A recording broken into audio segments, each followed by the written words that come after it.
आर्यावर्त में वाराणसी नाम की एक नगरी है जहां भगवान शंकर निवास करते हैं। उस नगरी के निकट अगाध जल वाली गंगा नदी बहती है। प्राचीन काल में उस नगरी में एक राजा राज करता था जिसका नाम था प्रताप मुकुट। प्रताप मुकुट का वज्र मुकुट नामक एक पुत्र था जो अपने पिता की ही भांति बहुत धीर, वीर और गंभीर था। वह इतना सुंदर था कि कामदेव का साक्षात अवतार लगता था। राजा के एक मंत्री का बेटा बुद्धिशरीर उस वज्र मुकुट का घनिष्ठ मित्र था। एक बार वज्र मुकुट अपने उस मित्र के साथ जंगल में शिकार खेलने गया।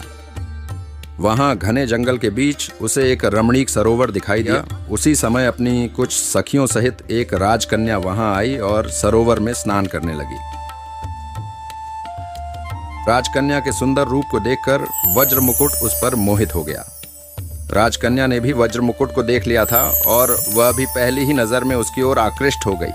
राजकुमार वज्र मुकुट अभी उस राजकन्या के बारे में जानने के लिए सोच ही रहा था कि राजकन्या ने खेल खेल में ही उसकी ओर संकेत करके अपना नाम धाम भी बता दिया।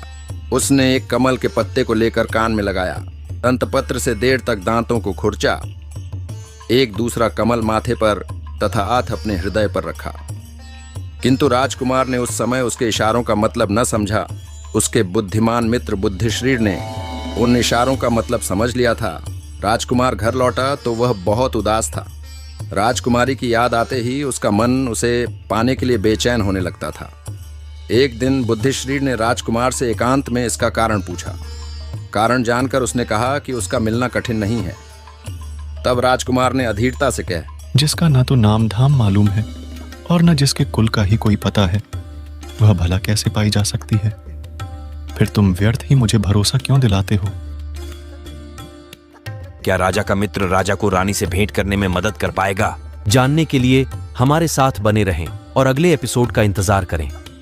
और हाँ, अगर आपने अब तक चैनल को सब्सक्राइब नहीं किया है तो अब सब्सक्राइब करें ताकि आप हमारे नए एपिसोड से अपडेट रहें। मिलेंगे अगले एपिसोड में, तब तक के लिए धन्यवाद।